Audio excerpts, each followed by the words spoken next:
The distress call echoed across the empty space, unlike anything the Galactic Union had ever heard before. It was a simple pattern, numbers and pulses that repeated over and over. It was designed to catch attention, like a bright light in darkness. The strange thing was where it came from. A small blue planet called Earth. The humans there shouldn't have known how to make such a signal. They weren't supposed to know about life beyond their world. At Monitoring Station 6, Officer Han looked at his screen with confusion. He checked the signal again, thinking it must be a mistake. When it appeared for the third time, he called his supervisor. "Sir, you need to see this," Han said, pointing to the blinking red dot on his monitor. Officer Ju leaned over, his eyes narrowing as he studied the pattern. "Where is this coming from?" "Sector 87, Planet Earth." Ju's face paled. "That's impossible. Humans are still a Level 2 civilization. They don't have this technology." Yet the signal continued, growing stronger. When they ran it through the translation system, the message became clear. "This is Earth. We are under attack. Help us." The news spread quickly through the station. Soon, the command center filled with worried voices and hurried movements. Commander Kim arrived, her uniform perfectly pressed despite being called from her rest period. "Show me everything," she ordered. The operators displayed the signal data on the main screen. Kim studied it silently, her expression giving away nothing. After several minutes, she turned to her second-in-command, Officer Song. "What do we know about current activities near Earth?"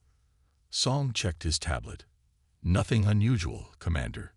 No approved missions, no registered ships. The observation post reports normal human activity."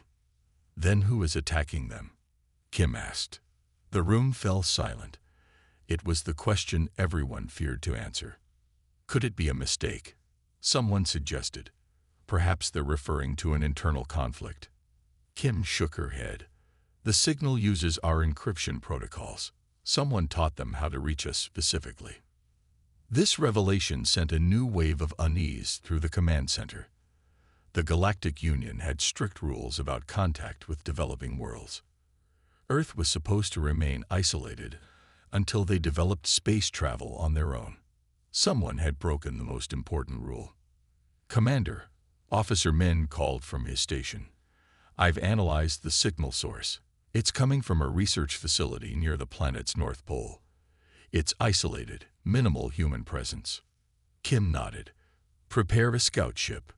Minimal crew, full stealth protocols." "Who would you like to lead the mission?" Song asked. Kim considered for a moment. "Captain Yoon. He has experience with unexpected situations."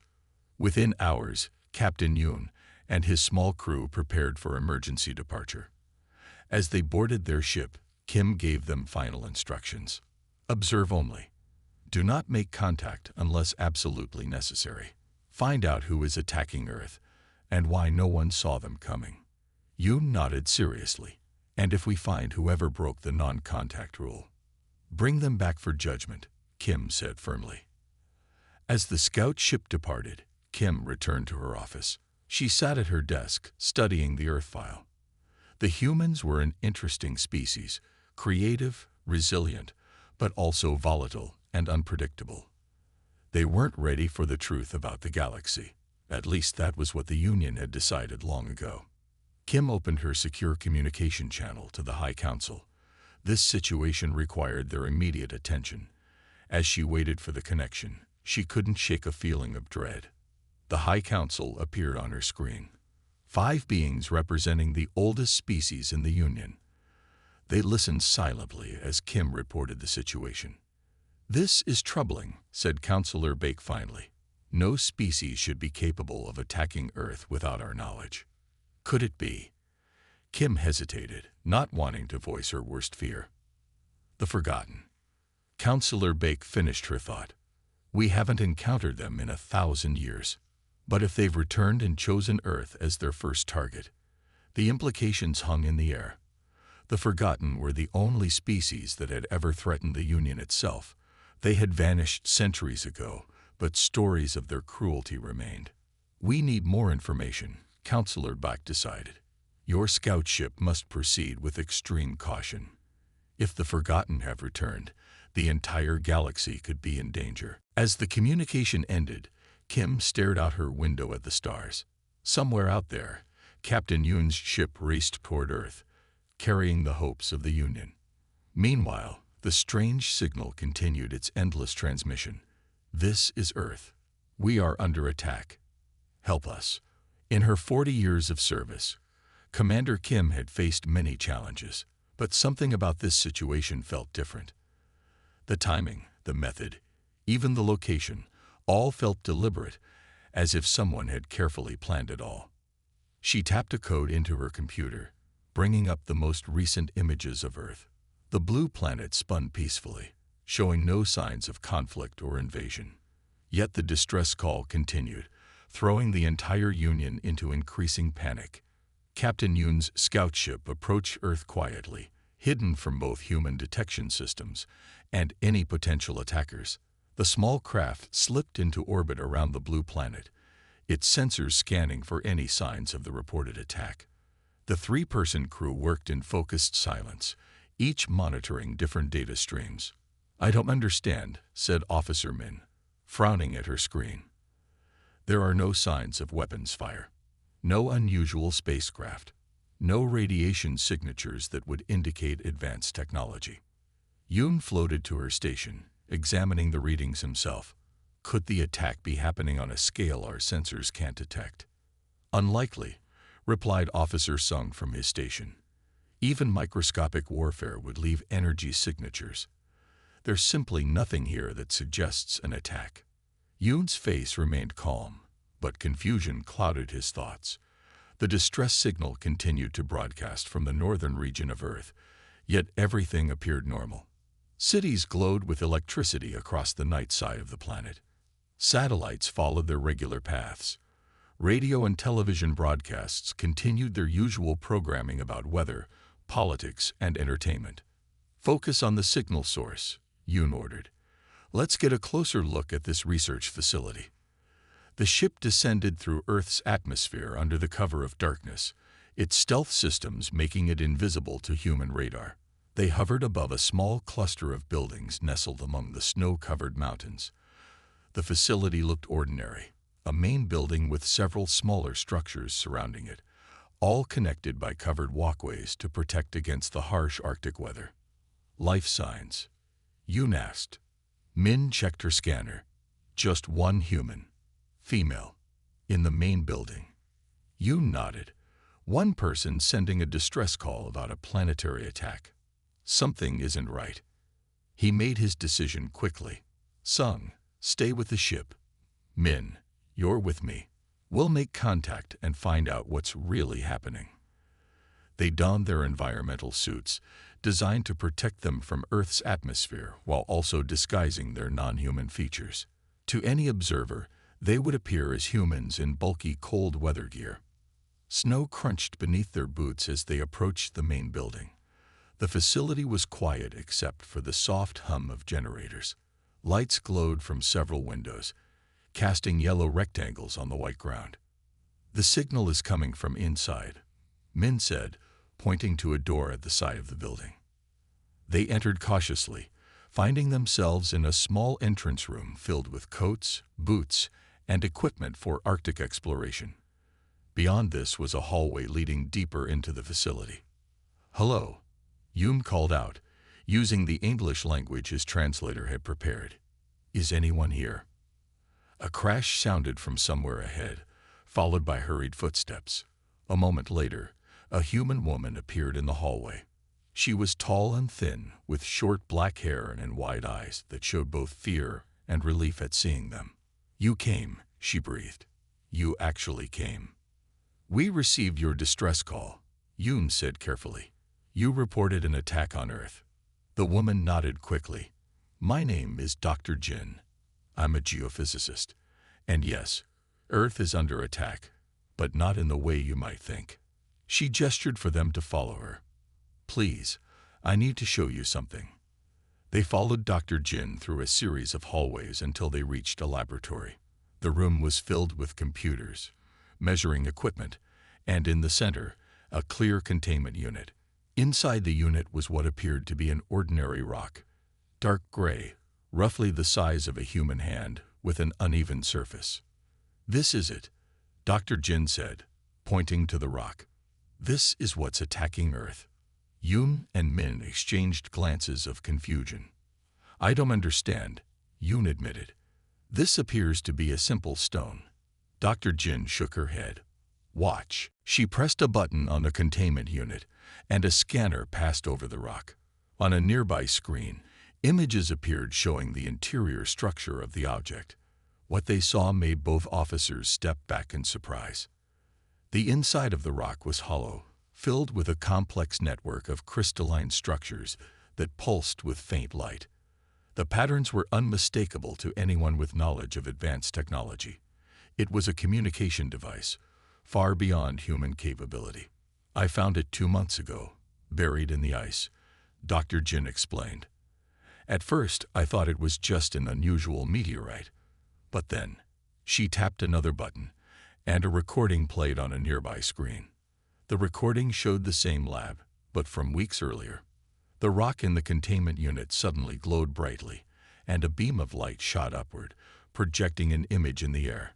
The image showed star systems, galaxies, and what appeared to be a map of space routes, knowledge humans shouldn't possess.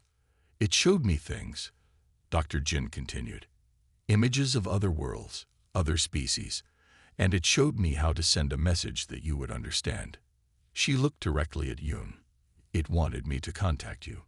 Min's scanner beeped suddenly. She checked the readings and her expression changed to one of alarm.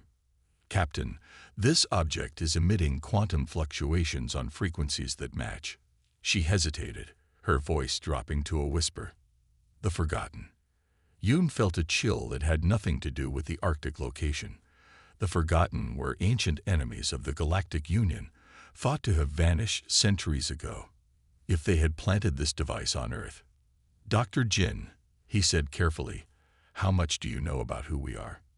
"I know you're not human," she replied calmly. "I know there's a community of civilizations out there among the stars. And I know something very old and very dangerous is waking up beneath our planet's surface." She pointed to her computers. "The rock is just the tip of something much larger. There's a massive structure buried deep in the ice, spreading downward, and it's growing." Yoon activated his communication device. "Sung, contact command immediately. Tell them we've confirmed contact with human scientists, and we have a potential forgotten artifact. Request immediate support and isolation protocols."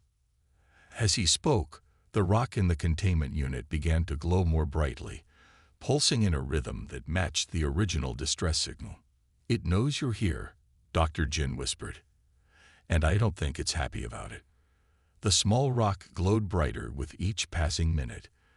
Captain Yoon watched it warily as Dr. Jin showed them her research data. The screens displayed images of what lay beneath the ice, a massive structure that seemed to grow larger every day. "I detected it first with ground-penetrating radar," Dr. Jin explained, pointing to a series of scans. "See how it spreads, like roots or branches pushing deeper into the earth." Officer Min studied the images with growing concern. "This pattern matches ancient records of forgotten technology. They create self-expanding structures that eventually form portals." "Portals to what?" Dr. Jin asked. Yoon and Min exchanged troubled glances. "To somewhere else," Yoon said simply. "Somewhere beyond our universe." A sharp beep from the containment unit drew their attention. The rock was pulsing faster now, and fine cracks appeared on its surface. Small flakes fell away, revealing a metallic interior that shimmered with an unnatural light. "It's changing," Dr. Jin whispered. "It's never done this before." Yoon stepped back, pulling Dr. Jin with him. "We need to leave. Now." But before they could move toward the door, the rock split open completely. Light flooded the room, so bright that they had to shield their eyes. When the light faded, the rock was gone. In its place floated a small orb of swirling energy, about the size of a tennis ball. "What is happening?" Dr. Jin asked, her voice shaking slightly. The orb hovered silently for a moment, then projected a beam of light that formed an image in the air. It showed a star map, but unlike any that Yoon recognized. The stars were arranged differently, and some shone with colors that shouldn't be possible. "That's not our galaxy," Min said quietly. "I don't think it's even our universe." The image changed, showing beings that moved in ways that hurt the eyes to watch. They had no fixed shape, flowing and shifting constantly.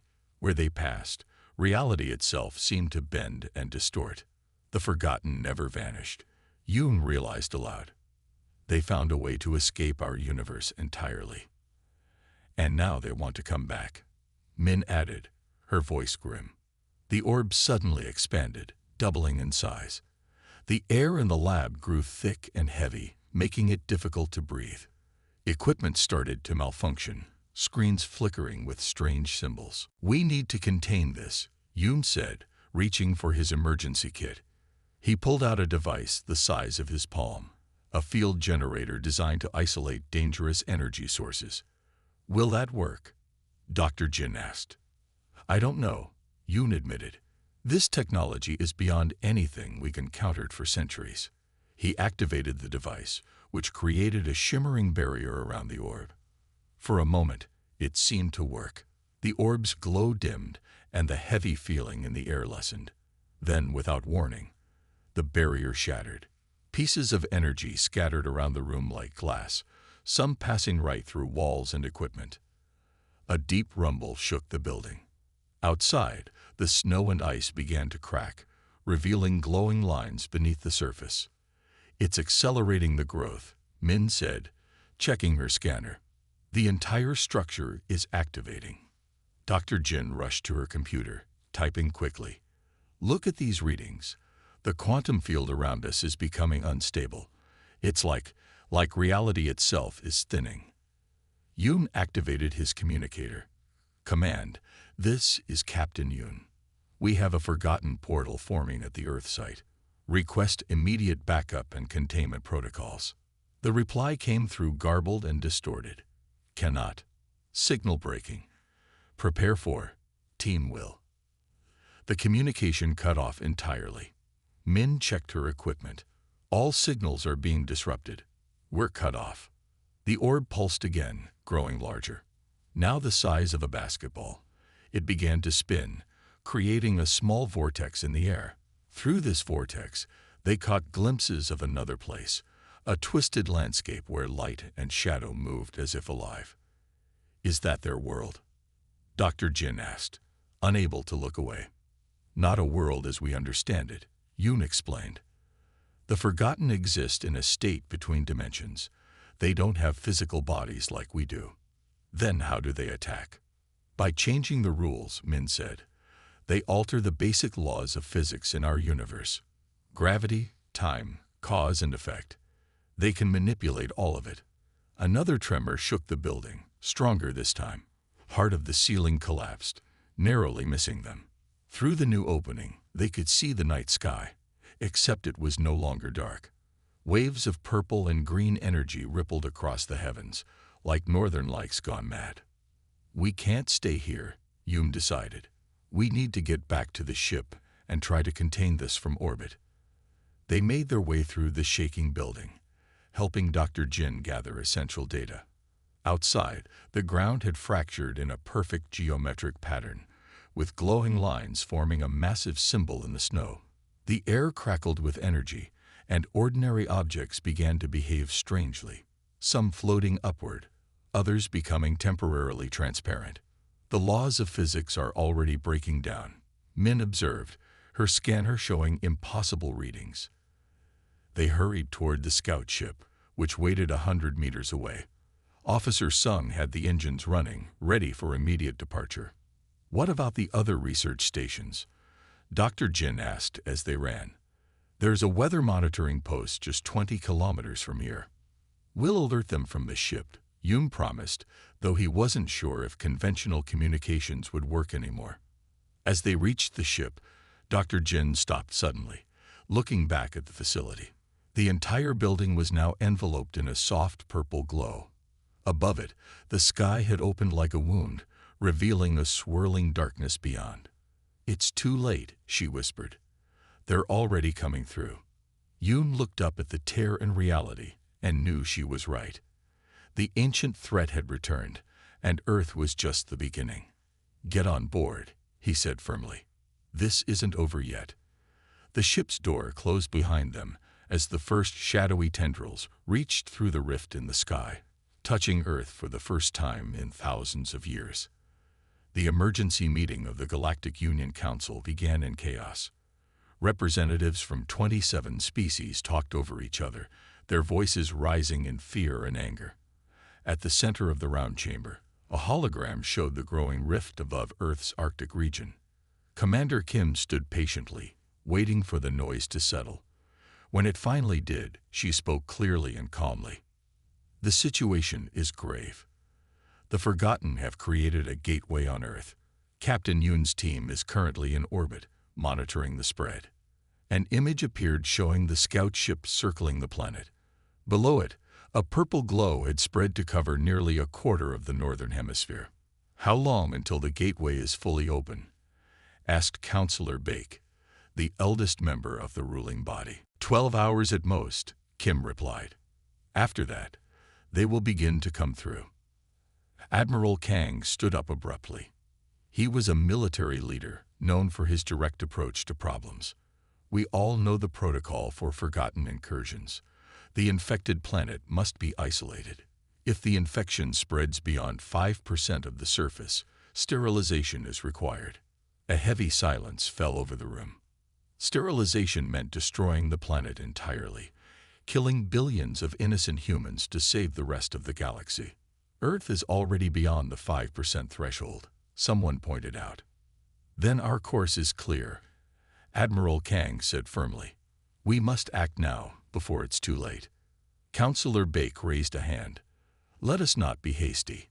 Commander Kim, what does Captain Yoon report about the human response to this crisis?" Kim pressed a button, and a new image appeared. Dr. Jin inside the scout ship, working alongside the alien crew. The human scientist, Dr. Jin, continues to study the phenomenon. "She has shown remarkable adaptability and insight," Kim reported. "Captain Yoon believes she may offer valuable perspective." Admiral Kang scoffed. What could a primitive human possibly understand about the Forgotten? They barely comprehend basic space travel. Just then, a transmission cut through the chamber's communication system. Dr. Jin's voice filled the room, though the visual remained unstable. "I can hear you," she said, "and I understand more than you think." The council members looked at each other in surprise. The transmission was using secure channels that should have been impossible for humans to access. "Dr. Jin," Councillor Bake addressed her directly. "How are you accessing this channel?" "The same way I sent the original distress call," she replied. "The Forgotten showed me how. They wanted me to contact you." Admiral Kang leaned forward. "Why would they do that? Why reveal their presence?" "Because they're afraid," Dr. Jin said simply. The chamber erupted in disbelieving murmurs. The Forgotten. Afraid. These were beings that had nearly destroyed the ancient civilizations of the galaxy before their mysterious disappearance. "Explain," Councillor Bake requested, silencing the others with a wave of his hand. The hologram stabilized, showing Dr. Jin clearly now. She stood in the scout ship's laboratory, surrounded by data screens. "When the artifact first connected with me, I saw images, memories, I think, of your ancient war with the Forgotten. But I also saw something you don't know. They didn't leave your universe willingly. They were running from something." "From what?" Commander Kim asked. "From unpredictability," Dr. Jin replied. "The Forgotten exist in multiple timelines simultaneously. They can see all possible futures, except when humans are involved."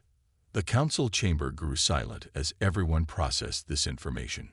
"Human brains work differently," Dr. Jin continued. "Our neural patterns create what you might call blind spots in their perception.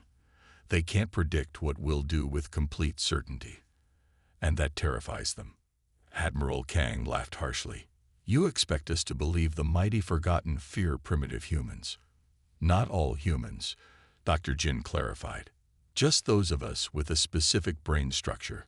About 1 in every million humans has it. I'm one of them. That's why they chose me, to study this trait up close. Commander Kim's eyes widened in understanding. They're not invading. They're experimenting. Exactly, Dr. Jin nodded. They want to understand us so they can predict us. Once they can do that, they'll launch their real invasion, not just of Earth, but of every world in your union. Admiral Kang stood up again. All the more reason to sterilize Earth immediately. If humans are their weakness, removing humans from the equation solves our problem. Dr. Jin shook her head. Or it removes your only advantage. Think about it.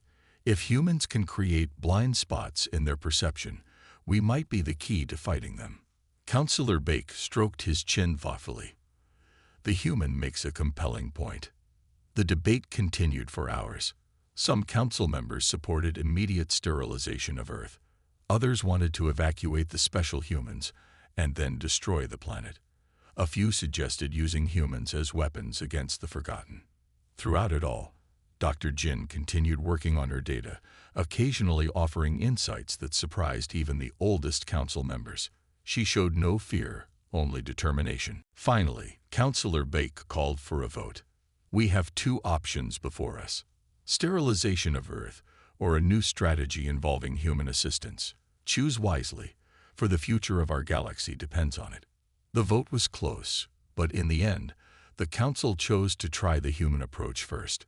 Earth would have 48 hours to prove its value before sterilization would be reconsidered. As the meeting ended, Commander Kim contacted Captain Yoon privately. The Council has given you limited time.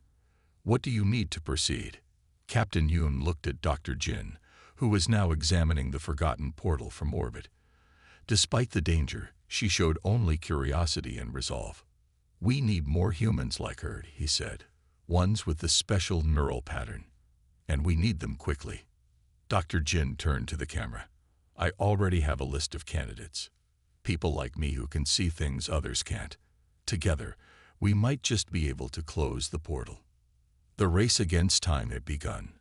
Earth's survival now depended on the very trait that had drawn the Forgotten to it in the first place, the unpredictable human mind. The world changed overnight. People woke up to strange ships in the sky above every major city. News channels showed the same message playing everywhere, in every language. We are the Galactic Union. Earth is in danger. We need your help. At first, there was panic. Some people ran. Others hid. Military forces around the world prepared for war. But then the broadcasts showed the truth. Images of the purple terror growing in the sky above the Arctic, and the shadowy things that waited on the other side. We have 24 hours, Captain Yoon explained to the hastily gathered world leaders. After that, the portal will be fully open, and the Forgotten will come through. Dr. Jin stood beside him, calm despite the chaos. She had spent the last 12 hours identifying other humans with her special neural pattern. Now 700 people from around the world were being brought to a central location. These people are our best hope, she told the room full of confused and frightened leaders. Their minds create patterns the Forgotten cannot predict. Min checked her scanner, her face growing more worried. The portal is expanding faster than we calculated. We may have less time than we thought. Outside the meeting room, the sky had taken on a purple tint everywhere in the world. Strange things were happening. Objects floating without reason, time moving differently in certain places. The laws of physics were breaking down as the Forgotten pushed against the barrier between worlds. What exactly do you need these special people to do? Asked one of the world leaders. Dr. Jin smiled. Think, just think in the way only humans can. Her plan was simple but brilliant. The 700 people with the special neural pattern would be connected to a device that amplified their brain waves. These waves would be directed at the portal, creating a barrier of unpredictability that the Forgotten couldn't penetrate. It's like mental static, Dr. Jin explained. They can't see through it, so they can't come through it. Teams worked around the clock. Union engineers built the amplifier device, while human scientists modified it to work with human biology. It was a perfect blend of alien and Earth technology, something that had never existed before. As they worked, the portal grew larger. Strange creatures began to slip through in small numbers. Twisted shapes that hurt the eyes to look at. They couldn't maintain physical form for long in our universe, but where they passed, reality warped. Trees grew sideways. Water flowed uphill. People reported seeing moments from the past and future all mixed together. "We're running out of time," Captain Yoon said, watching the latest readings from the portal. "The device must be ready within 6 hours." Dr. Jin hadn't slept in days, but her eyes were clear and focused. "It will be ready." Humans work best under pressure. The final assembly took place in a stadium near the center of the largest continent. The 700 special humans sat in a circle around a machine that looked like a silver tree with thousands of branches. Each person wore a simple headband that connected them to the machine. "Remember," Dr. Jin told them, "don't try to think about anything specific. Just let your minds wander naturally.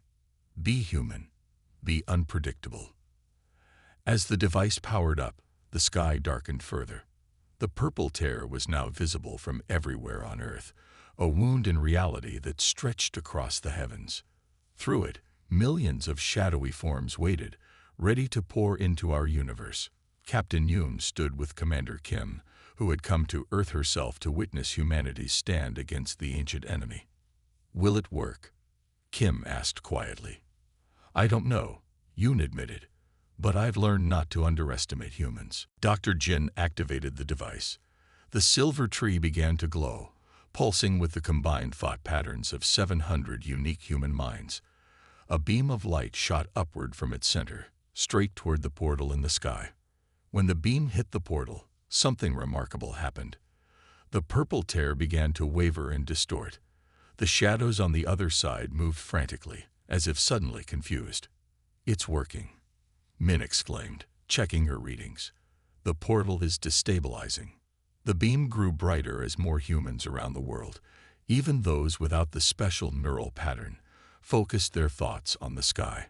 Billions of minds thinking in billions of different ways created a storm of unpredictability that the Forgotten couldn't navigate. The portal began to shrink, slowly at first, then faster. The shadows on the other side retreated, unable to find a clear path through the mental static generated by humanity. In the stadium, the 700 connected humans smiled as they felt the portal closing. They weren't fighting with weapons or technology, but with the very thing that made them human: their unique, unpredictable minds. After 3 hours, the portal closed completely. The purple tint faded from the sky, returning to its natural blue.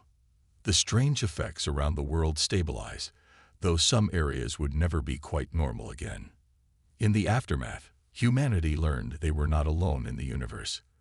The Galactic Union offered Earth membership, an unprecedented honor for a planet that hadn't even developed its own interstellar travel. "You've earned your place among the stars," Commander Kim told the world leaders. "Not through advancement, but through uniqueness." Dr. Jin stood on a hill overlooking the stadium where the silver tree still stood as a monument. Captain Yoon joined her, watching the sunset. "The Forgotten will try again," he said. "They always do." Dr. Jin nodded. "And we'll be ready. That's what humans do. We adapt, we surprise, we overcome." "The galaxy will never be the same," Yoon observed. A single human distress call changed everything. Dr. Jin smiled. "Sometimes the smallest voice makes the biggest difference." As night fell on Earth, billions of people looked up at the stars with new understanding. They were not just specks in an uncaring universe. They were unique, valuable, and now part of something much larger than themselves. Humanity had risen to face its greatest challenge and discovered its greatest strength: the beautiful unpredictability of the human mind.